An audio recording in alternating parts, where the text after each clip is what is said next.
Dahil dyan, o tingnan ninyo yung mga baha sa lugar ninyo, eto na. O eto na mga bossing, ipakita natin sa inyo yung mga nangyayari sa bayan habang sila ay naghihiring ng walang kakwenta-kwentang impeachment. Eto ang nangyayari sa ating bayan ngayon. Baha sa buong Maynila. Nakakarma na kayo. Putyang ina, baha sa Quezon City. Sino ba mga congressman dyan? Si Arjo Atayde. Etong si yung Vargas. Etong anak ni Rapi Tulfo, yung pinaglihi sa Bacon. Na anak ni Rapi Tulfo na wala namang baha daw sa kanyang lugar pero ang laki-laki ng kanyang budget sa baha. O eto, panoorin ninyo yung mga lugar ninyo. Sige. Boto pa, alam niyo diyan sa Quezon City kung sino yung mga iboboto ninyo ng mga congressman. Iboto nyo ulit. Sige. Inilikas ang nasa 100 pamilya dahil sa mataas na baha na naranasan sa ilang barangay sa Quezon City. Live mula sa Quezon City, nasa frontline ng balitang yan si Dave Abuel. Dave, gaano kataas ang naging pagbaha dyan? Julius, abot hanggang second floor ng mga bahay ang pagbaha dito. Bong, hayop ka. Sabi mo, dati yung baha hanggang dibdib, bumaba na hanggang tuhod. Eto baha hanggang second floor. Baka tarantado ka, baka yung tuhod na sinasabi mo, tuhod ng higante yan ha. Hayop na bongbong ito. Sabi ni Lizelle Castro, nilagay ko sa kakabongbong. Sabi niya, dati daw hanggang dibdib, napunta na daw ng tuhod. Akala ko siguro baka dibdib ni ni Dagul. Baka dibdib ni Dagul yung sinasabi mo, dating hanggang dibdib ni Dagul at saka ni Mahal, ni Murat, kung sino pang mga unano sa Pilipinas. Hanggang dibdib nila yung baha. Ngayon hanggang tuhod. Putya, akala ko tuhod ni Dagul. Hindi. Tuhod ng higante. Tuhod ng kalaban ni David. Alam niyo yung kalaban ni David? Oo, si David ng Gulayat. Si Gulayat, yung tuhod ni Gulayat. Putang na, 2 palapag ang taas nun. Tarantado ka. Sabi nga nito, baka tuhod ni Cyclops yan ng Odyssey. Oo, baka tuhod ng higante. Kasi kung dibdib ni Mahal, mababa lang yun. Yung dibdib ni Mahal, putya, hanggang lang natin yun. Hanggang sakong lang natin yun. Pero putya yan, hanggang dibdib daw yung baha dati. Sa galing daw ni Bongbong, bumaba na daw hanggang tuhod. Putya ina, hindi naman niya kinlir. Tuhod pala ni Yao Ming. Oo, akala nga natin tuhod ni Mahal at saka ni Muray, yung pala tuhod ni Yao Ming. Ang taas nun. Yung tuhod ni Yao Ming, mas matangkad pa kay Banat Bay. Malulunod ka na dun. Anak ng tinapay talaga Buisit na yan. So, ganun ang nangyayari dito sa atin ngayon, mga bossing. Napakasinungaling dito ni Bongbong hanggang, balita na to, hanggang second floor. Ang tindi hanggang second floor. Puta, buti pa yung baha, may second floor. Samantalang yung bahay nyo, wala. Putang ina mo, Bongbong, fake news ka talaga. Fake news kang hayop ka. Bongbong, kung nanonood ka ngayon, napakasinungaling mo, punyeta ka. Tanginang yan, mabuti pa yung baha, may second floor. Yung bahay nyo, walang second floor. Kawawa naman kayo. Mga gago. Hayop na gobyerno ito, putang ina ninyo.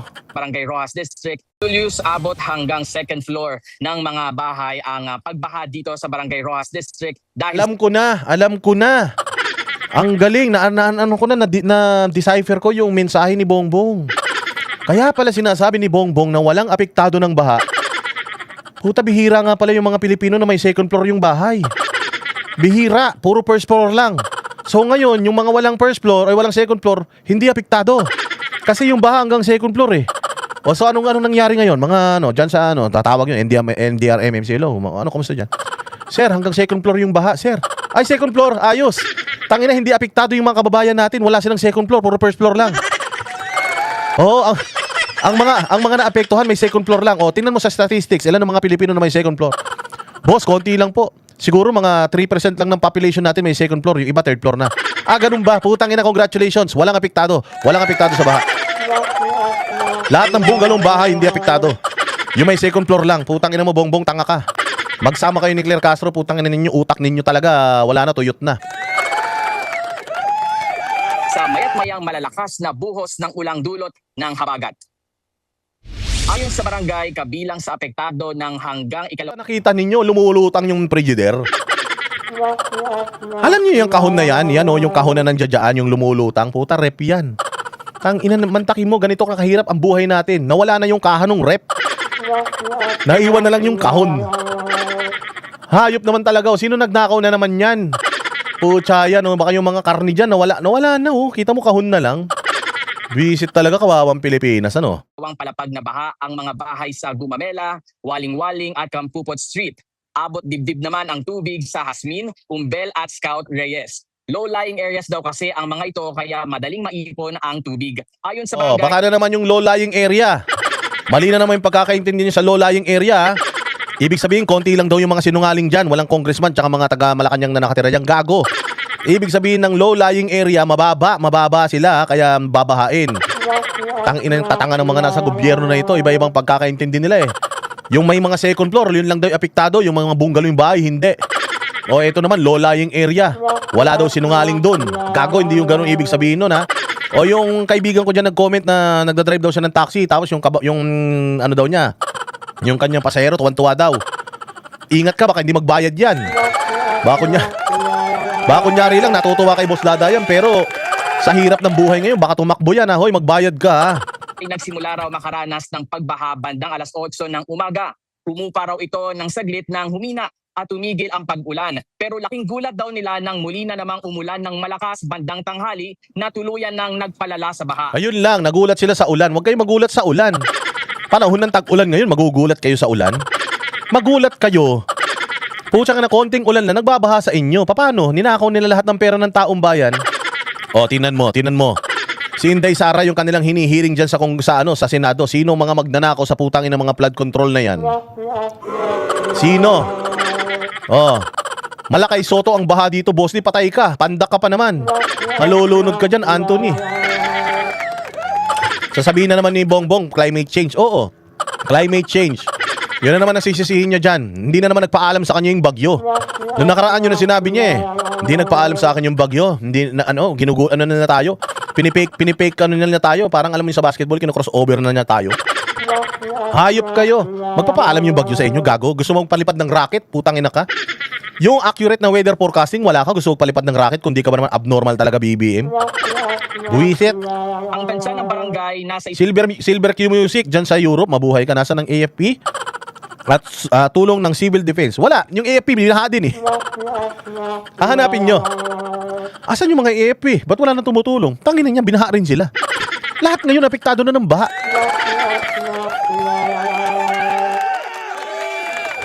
Asan na yung mga taga National Disaster and Coordinating Council? Binaha din. Nililigtas nila yung mga sarili nila. Ano ba kayo? Akala nyo ba kayo lang binaha? Buong Pilipinas binabaha? Kaya nga hinahanap nila si Inday eh. Hinahanap nila, nasan si Inday? Nasan si Inday? Gago. Hanapin nyo, nasan yung EDCA? Sabi ni Bongbong, yung EDCA, tutulungan tayo niyan sa oras ng kagipitan, mga gago. Wala naman kayong kano na nakita. Tanginan niyo pag may nakita kayong kano, sosyotain nyo pa. Imbis, hoy, kayong mga babae. Kayong mga babae, matatakaw kayo masyado. Yung mga kano, tutulong yan sana. Putang sinosyota nyo eh. Paano makakatulong yan sa baha? Gusto nyo magkaroon kayo ng anak kamukha ni Sara Labati. Tumigil kayo ha. Pag nakita nyo yung kano, pabayaan nyo muna tumulong. Huwag nyo muna syotain. Sinosyota nyo, inaalagaan nyo kagad eh. Ang gagaling pa naman mag-alaga ng Pilipina kahit hindi ka gutom, pinapakain ka. Oh. 100 pamilya ang kinailangang ilikas dahil sa baha. 2 evacuation centers na ang inilaan ng barangay para sa mga pamilya. Isa sa General Rojas Elementary School at isa dyan sa Rojas Gymnasium. Oh, kahit yung reporter, binaha na rin. Saan ka naman? Kung saan ang mga modular tulong medikal ang mga lumikas. Kasalukuyan ng para magsilbing pangatlong evacuation center. Julius, sa ngayon ay patuloy pa rin itong mayat-mayang ulang nararanasan sa Quezon City. Bahagyan ng humupa ang mga baha rito sa Barangay Rojas District. Yung kaninang abot second floor na baha ay hanggang bewang na lang ang taas tulad. Bewang na naman. Sabi ko sa inyo, naumpog ako kay Shaquille O'Neal sa bewang yun. Bewang, bakil yun eh. Sa may bakil ng sinturon. Naumpog ako doon. Puta, kasing taas ko yun. Lunod pa din kayo dyan. Lahat ng mga pandak sa Pilipinas, huwag kayo lalabas. Malulunod kayo. Lagpas tao sa inyo yan. Yung hanggang bewang ni Shaquille O'Neal. Dito sa Campupot Street, kung nasaan tayo ngayon. Kahit na mahina at katamtamang lakas na lang sa mga oras nito, ang nararanasang ulan na hindi pa rin nagpapakampante ang mga otoridad na patuloy pa rin sa pag-monitor ng lagay ng panahon at baha dito sa kanilang lugar sa Rojas District. Yan muna ang latest mula rito. Balik sa'yo. Ayan yung baha sa Quezon City. Tingnan natin yung baha sa ibang lugar ha. Lahat ng mga baha, ipakita natin yun. Alam mo kaya nagbabalita ng mga baha-baha itong mga kupal na ito? Kaya nagpapakita ng mga baha-baha itong mga ito, mga bossing. Kasi wala sila may balita tungkol sa impeachment. Putang ina niyan. Wala silang may balita tungkol sa impeachment. Totoo yung sinasabi ninyo kanina sa comment section ha. Ang pangako ni Bongbong noon, ang baha iipunin. Tapos, ipangpapatubig daw sa mga tanim. Putang inang yan. Ang nagkatotoo isa lang. Ang nagkatotoo yung iipunin lang. Inipon yung baha. Inipon yung baha, bossing. Sinira yung mga flood control, ninakaw yung mga pera ng flood control para maipon yung baha. At least nagkatotoo yung naipon yung baha. Kaya lang, hindi niya alam kung saan dadalin. Hindi niya alam kung paano niya dadalin sa mga palayan. Gago, lahat ng palayan ngayon nalulunod din sa baha. Tangina, bobo talaga. Hay, ang dumi-dumi na talaga ng bayan natin. Ang dumi-dumi na. Hindi naman, actually, yung dumi ng bayan natin, nanggagaling naman yan mula sa mga namumuno sa Pilipinas. Yung dumi doon nanggagaling eh. Oo, sa totoo lang, noon man sanay man tayo bahain. Okay man lang, binabaha naman talaga tayo. Pag umulan talaga dito, sobrang dami, binabaha man tayo. Ngayon kasi, mas naiinis kapag nagbabaha ngayon kasi alam mo na maraming kumita dahil sa baha eh. Alam mo na maraming yumaman ng mga congressman, senador, presidente at saka na magpipinsa magkakamag-anak ng mga disipulo ni Lupin. Lahat sila mga bossing, sila ang nakinabang sa flood control, tas tayo ang apektado. So means noon, pag binaha tayo, okay lang. Diretso, limas lang tayo, tulungan tayo. Pag nakita nyo, kapitbahay nyo, mas mababa yung bahay niya, binaha, tinutulungan natin. Ngayon, putsang ina, lahat tayo kailangan ng tulong. Lahat tayo kailangan ng tulong. So dati, binabaha tayo, okay lang. Pero ngayon, pag binabaha tayo, naiisip natin na putang ina, kagagawan to ng mga politiko eh.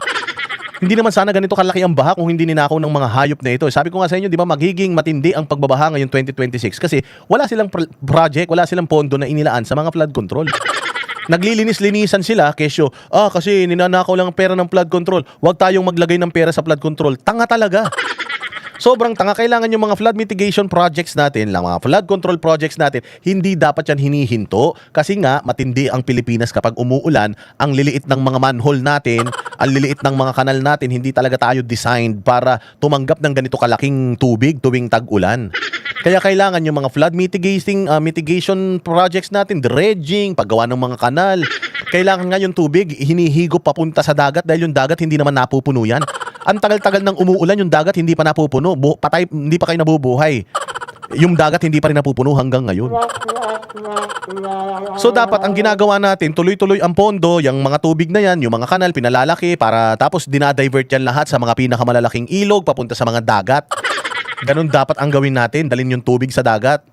Akala yata nito ni Bongbong, putang ina niya, na pag napunta sa dagat yung tubig, baka mapuno yung dagat. Tanga yan eh. Oo, so kailangan dalhin natin lahat ng tubig sa karagatan, yun ang plano. At kailangan mo ng pera para doon mantakin mo, hindi ka naglaan ng pondo para sa baha. Ngayong taon na ito, abay puta, talagang babahain tayo mga bossing. Talagang babahain tayo kung di ba naman mga gago yung mga yan. Ang dapat ang ginawa nila, may flood control projects pa din tayo pero putang ina, babantayan na namin to DPWH, pagka nangurakot kayo, puta, babariling kayo sa luneta. Lahat kayo papatayin. Lahat ng mga kurakot kahit kumita ng 5 piso, putang ina, puputulan ng ari. Kung ganun ba naman ang presidente natin di ba? Hindi natin pwedeng itigil. Okay, ninakaw yung pera ng flood control before. Dahil masyado tayong complacent. Sige, ngayon, hindi natin pwedeng ihinto yung flood control. Bakit? Kasi maraming malulunod na mga Pilipino. Kasi papogi lang nila yun Hindi kami ngayon naglagay ng budget sa flood control kasi ninanakaw lang. Putang ina ninyo, babahain lahat ng Pilipino. Dati nga may budget ng flood control, hindi nalulunod yung mga Pilipino. Ngayon pa kaya? So ngayon, konting ulan lang, bahang-baha na. Bakit? May dahilan si congressman Sasabihin ni congressman, Kong, bakit Bakit bahang-baha dito? Hindi nga tayo binigyan ng flood control nga ni. Di ba? Sinabi ng gobyerno, walang budget sa flood control, so magtiis muna kayo. Kung sana, kung di ba bobo si Bongbong, sige, may budget tayong flood control, pipirmahan ko to pero magbubuo ako ng isang grupo na nakadedicate lang sa mga proyekto. Itong grupo na ito, magbabayad ako ng tao. Magbabayad ang taong bayan ng sweldo nitong mga tao na ito. Walang ibang gagawin ito kundi check-in lahat ng mga proyekto netong mga DPWH na ito. Itong mga insertion, mga proyekto na inaward. Bibisitahin yan. Sisiguraduhin na ang talagang sumusunod sila sa kung kailan nagsimula at kung kailan matatapos at talagang matitibay ito. Itong mga bubuing kong pulis na ito, itong mga bubuing ko palang mga bantay na ito, may mga dalang kanyon ito tsaka mga baril. Sa oras na nakita nila na yung proyekto ay palpak, yung engineer doon babarilin harap-harapan. Ibabaon siya doon sa tulay na peking palpak na ginawa niya. Tapos yung district engineer doon sa lugar na yon kung saan matatagpuan yung kurakot na proyekto na yon, ipakakagat siya sa lahat ng mga langgam. Tapos puputulan ng ari yan. Chris B.A. USA, maraming salamat sa iyo, mabuhay ka, sana dumami pa ang lahi mo.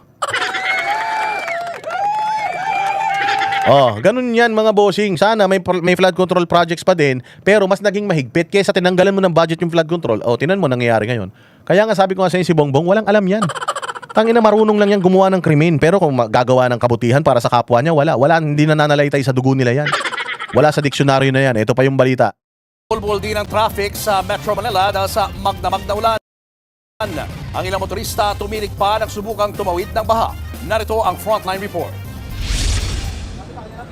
Maagang bumuhos ang malakas na ulan sa Metro Manila ngayong Lunes. Ang resulta, pagbaha. Puta, nakita mo yun. Kita mo yung baha na yan sa Makati. Tangina, Makati, may mga part ng Makati na binabaha.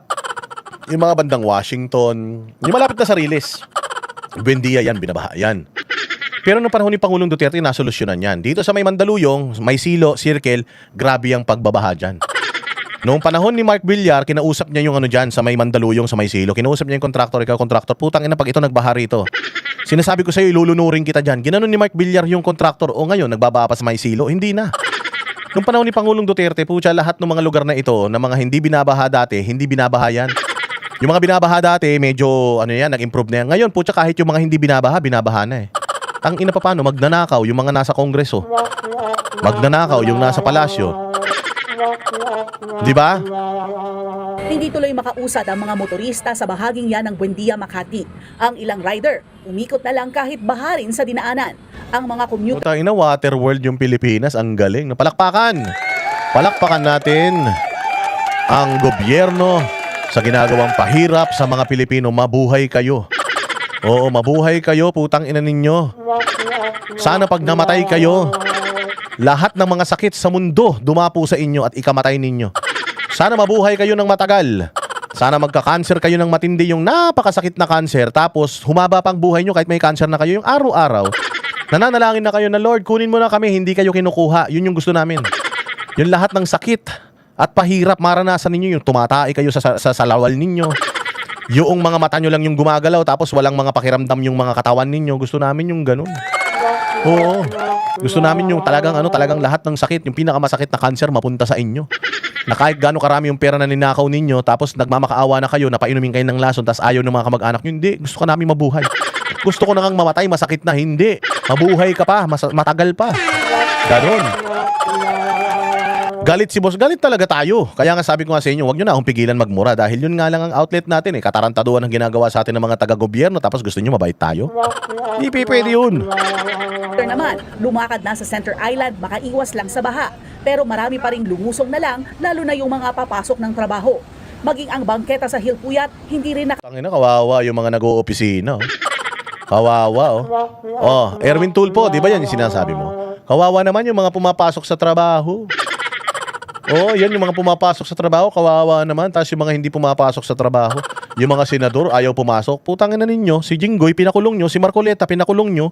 Gustong pumasok araw-araw nun, kayo ayaw nyong papasukin. Diba, natatandaan ninyo, si General Bato, sabi ni Erwin, nakakahiya naman yung pintor. Kahit mainit, araw-araw pumapasok, tapos ikaw hindi ka papasok, so sweldo ka. Putangin na ninyo, si Jinggoy at saka si Marcoleta, kinulong ninyo, araw-araw pumapasok yun, hindi nyo pinapasok. Hindi ba kayong mga gago? Tangina mo talaga, Erwin Tulfo, hayop ka. Tapos eto, tingnan mo, yan mga yun, araw-araw pumapasok si ate, ang ganda ng itsura nyo. Nag-opisina yan, tiga Makati. Ang sexy ng suot niya, puta, nakakawala ng poise. Nakakawala ng poise, putang ina, pagdating mo ng opisina, amoy alipunga ka. Kawawa yung mga Pilipino sa inyo, lugi. Ang sasarap ng tulog ninyo sa mga kwarto ninyo. 3 palapag yung bahay nyo, puta, hindi pa inaabot ng baha kahit yung unang palapag. Tapos ito si Lisa Marcos, lunis na lunis, umuulan, puta, nag-selfie siya. Ito yung selfie niya, papakita ko sa inyo dito sa cellphone ko. Tangina nito, makapalang mukha talaga nitong tao na to eh. Ayan ang caption nito, ito, wait lang. Eto mga bossing, puta ka naman cellphone ka. Bilhin nyo na nga ako ng bago. Eto yung niya, yung selfie niya, yan. Nag-selfie siya na ganyan, lunes, sa mismong page niya to. Nag-selfie siya dun sa garden, putang ina yan. Akala mo siya si Eva. Ayan garden niya green lang kasi eh. Garden yan mga bossing, nag-post siya lunes na lunes. Ngayong araw, binabaha ang mga Pilipino, nag-selfie ka, putang inang pangit-pangit mo. Nag-selfie ka sa hardin mo. Tapos ang sabi niya, good morning everyone, have a nice day. Have a nice day? Tangina, nakita mo ba yung mga yan? Papasok sila ang aga pa, gising na nung mga yan.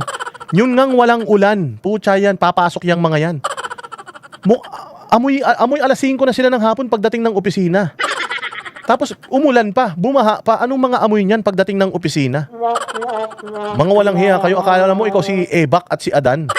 Akala mo siya si Eba. Akala ko si Ebak, hindi si Eba eh. Kaya siya nag-selfie pa sa garden habang binabaha yung mga Pilipino. Walang hiya talaga ang punyeta. Diba? Pucha na. Kawawa yung mga kababayan natin. Pa-enjoy kayo sa mga kama ninyo. Pa-enjoy kayo, mga kabit ninyo. Yung mga... Ito pa nakakatawa. Nakapasok na naman yung mga estudyante sa eskwelahan, puta, pinauwi lang. Tingnan nyo kung di kayo katarantado mga taga-gobyerno. May pati yung mga bata, pinapasok nyo sa eskwelahan, puta, magdideklara na lang kayo ng walang pasok, putang ina ninyo. Madaling araw pa lang umuulan, mano ba naman, gabi pa lang, kung meron kayong weather forecasting, walang pasok bukas, malakas ang ulan bukas. O kung halimbawa man, hindi umulan, di okay, safe pa din yung mga kabataan natin, mantakin mo. Pumasok yung mga bata sa eskwelahan, nag-aaral na, biglang nagdeklara, kanselado ang pasok, puta kayo. Putang ina, magdideklara na lang kayo ng walang pasok, di nyo pa magawa ng matino, tapos gusto nyo magpalipad tayo ng racket. Ang lalaki ng mga bahay nyo, mga gago kayo. Palibasa yung mga anak ninyo, putang ina nyo, mga sa SUV, mga nakalakay, mga nakaano yan, hinahatid pa sa mga bahay yan. Ligtas sa baha. Sabi hindi tayo malusot. Sa Chino Roses Avenue, tumirik ang sasakyang yan. Kawawa yan, kita mo yung lalim na yan. Alam mo yan yung yan yung tunnel. Tunnel yan dyan sa may Magallanes. Tunnel yan, boss, tunnel. Tangina, kita mo, si Ninja Turtles, nandiyan dyan na. Bahang-baha. Pucha kayo talaga, mga walang hiya kayo. Baka nga mamaya, itong mama na tumirik na sasakyan na to, baka nagsundo pa ng anak ito eh. Tangina niyan. Hindi kayo magdeklara ng maaga na walang pasok. Papaano? Hindi kayo nag-a-adjust kung di ba kayo mga bobo? Dapat kasi dito hybrid na. O kapag ganyan malakas ang ulan, halimbawa ngayon gabi, medyo umuulan na, hindi mo alam hihinto o hindi. O bukas, lahat ng estudyante, homeschool muna. Gumagana naman yun ng pandemic eh. May mga Zoom naman yung mga yan, may mga cellphone naman yung mga yan. O di, homeschool muna tayo. Para hindi sila uma-absent sa eskwela. Tama? Dapat kapag kaganitong tag-ulan, ina-activate yung hybrid na pag-aaral. Yung at least, pagka matirik ang araw, pasok sa eskwela. Pero pag umuulan, sa bahay lang muna. May internet naman. Diba? Sana ganun. Hindi bobo yung mga nasa gobyerno eh. Ayan, pucha yan. Tirik ang mga sasakyan. Yung mga estudyante, imbis na sa bahay nananatili, magkaroon pa leptospirosis yan. Wala pa naman tayong budget ang ospital natin. Wala pa naman budget ang PGH. Pucha, ang inang yan, kahit medical, wala nang pambili. Magkakaroon pa ng mga malalalang sakit dahil dito sa mga hayop na ito. Sa sobrang dumi ng Pilipinas, ang daming daga. Lintik ang leptospirosis na naman yan. Hayop. Matapos subukang makatawid sa tunnel. Sa Osmeña, sa gilid lang dumadaan ang mga rider dahil mas mataas ang tubig sa gitnang bahagi ng kalsada. Hindi na makatuloy yung mga sasakyan. Hanggang tuhod na yung lampas tuhod na. Stranded na kami rito sa may Katipunan. Stranded naman ang ilang motorista. Ayan Katipunan. Nandiyan ang Ateneo, nandiyan ang Kotska, nandiyan ang UP. Ang daming eskwelahan sa Katipunan. Pucha, mantakin mo. Pinapasok nyo yung estudyante tapos pauuwiin nyo rin. Mga hayop kayo talaga. Diba? Jake Arsobal, 2x2, let's go. Hi sa asawa mo. Sana nasa maayos kayong kalagayan ngayon. Sa Katipunan Avenue, Quezon City, abot tuhod na kasi ang baha. Ang mga motorista sa Quezon Avenue, lakas loob na sinuong ang baha. Ganon din ang mga nasa Commonwealth eastbound. Habang sa E. Rodriguez, bukod sa ulan at baha, malakas din ang hangin. Puta, nag-swimming na. Kaya hindi kayo sineseryoso ng gobyerno. Ginagawa nyo lahat katatawanan eh. Pag nakita ni Bongbong yan, ay, okay lang pala, may baha. Nagsuswimming sila. Mantakin mo yung mga Pilipino, walang silang swimming pool. Dahil sa akin, nagkaroon kayo ng swimming pool. Ginagawa nyo kasing katatawanan, ginagawa nyo lahat content eh. Kung ang kino-content nyo sana, minumura ninyo yung mga magnanakaw na mga politiko kaysa sa mga ganitong katarantaduang ginagawa nyo, siniseryoso sana nila yung paghihirap nyo. Yung problema kasi, putsang ina yung paghihirap ninyo, ginagawa nyo pang katatawanan. Akala tuloy ng mga taga-Malacanang nag-e-enjoy kayo sa misfortunes ninyo. Okay lang yung mga Pilipino. Kita mo naman sa baha, nagsuswimming pa sila, di ba? Utang na loob nyo sa amin yan. Utang na loob nyo sa amin, kundi dahil sa flood control project, di sana wala kayong swimming pool ngayon. Ganun ang isip ng mga yan. Yari tayo ngayon, nag-swimming na sila sa baha. Sige, inumin mo yung baha, binoto mo siguro si Bongbong. I-enjoy mo yung baha. Sana may ihi ng daga dyan.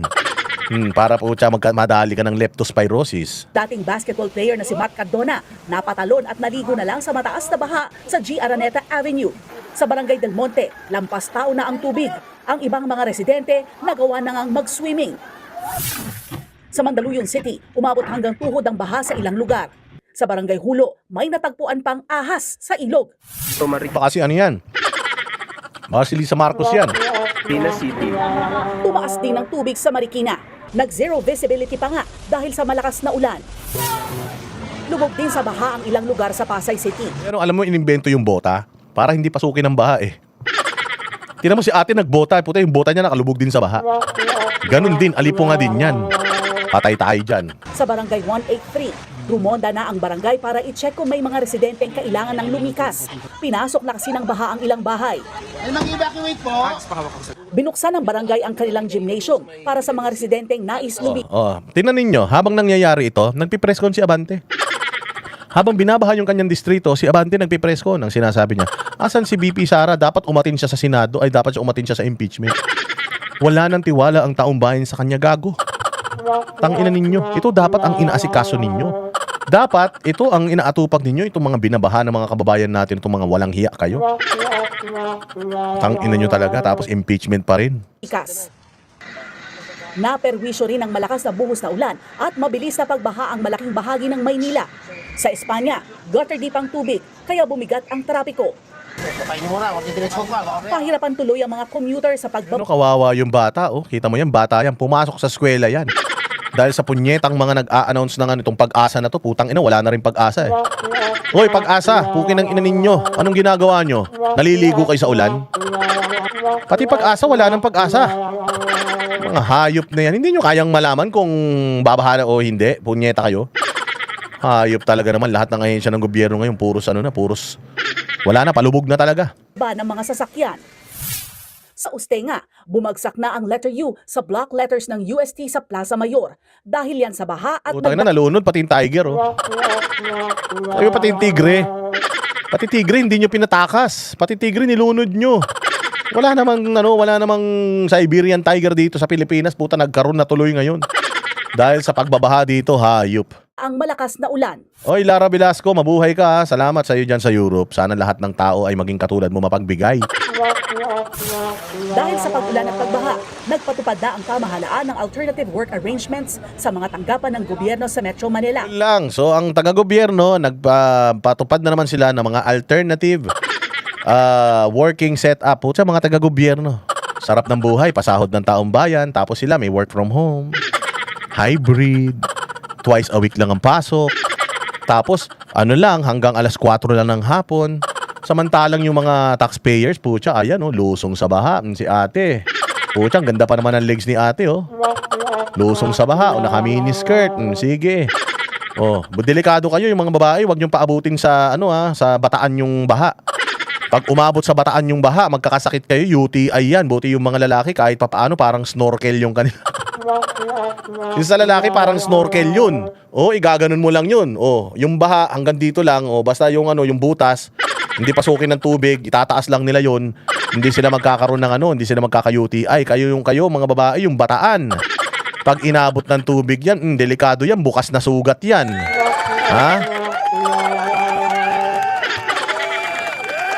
Bukas na sugat yan pag pumasok dyan yung mga ihi ng daga, yung mga tae ng ipis. Kita nyo pa naman yung kulay ng tubig, oh. Putya, kakulay ni Binay. Delikado yan, ha? Huwag nyo paabutin. Hindi kayang gamutin ng yan, ng pH care yan pag inabot yan. Open wound. Totoo yan, Bright Naria, alam mo, ha? Oo, huwag nyo papuntahin doon pag nagpunta yan doon. Makati yan. Paano kung maliit ang snorkel? Ayun ang problema, puta, malulunod yung makina pag maliit yung snorkel. Di ba? Di aabuti ng leptospirosis. Oo, sugat yan. Naku po. Yung mga sugat-sugat ninyo, yan ang sugat na hindi gumagaling kahit na anong betadine ang ilagay mo.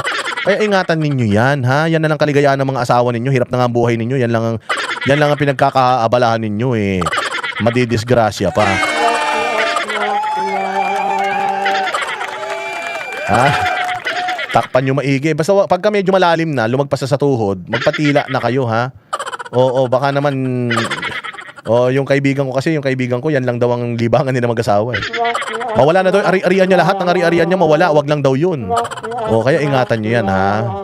At sa 12 pang lalawigan ngayong araw, nagpatupad din ng alternative learning modes para sa mga klase sa lahat ng antas sa pampubliko at pribadong paaralan. Nagbabalita mula sa frontline. Yan yung mga pribado, putang ina, yung bata magdodota na lang siya. Wala pasok, yes! Grabe ba si Boss Dada? Hindi, pinasasaya ko lang kayo. Nagpapatawa lang ako para rin naman sa inyo yan. Para hindi kayo masyadong para hindi kayo masyadong stress. Masyado na kayong stress sa buhay eh. Kami ang boses ng masa, hindi natatakot. Katotohanan lang, di kami nalulunod. Walang bahid ng sismis, lahat ay totoo. Kahit sino ka pa, pag mali ka babanatan ka. Walang pinipili kulay, wala kaming kinikilingan. Basta para sa bayan, kami lalaban. Pag tama palakpakan, pag mali banatan, di matitinag, di matatakot. Para sa bayan, tuloy ang sigaw. Sa harap ng kamera, walang halong takot. Mga baluktot, lahat kayo'y tutumba. Ang hustisya at totoo, yun lang ang mahalaga. Kahit sinong harang, di kami matitinag. Walang pinipiling kulay, wala kaming kinikilingan. Basta para sa bayan, kami lalaban. Pag tama palakpakan, pag mali banatan, di matitinag, di matatakot. Para sa bayan, tuloy ang sigaw. Kung nasa tama ka, ikaw ay aming kasama. Pero pag mali ka, handa ka na bang mabasag? Banateros kami, walang inuunan. Dahil bayan muna, bago ang sarili.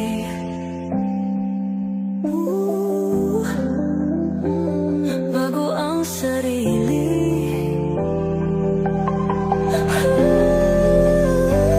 Pag tama palakpakan, pag mali banatan, banateros ang sigaw. Katotohanan ang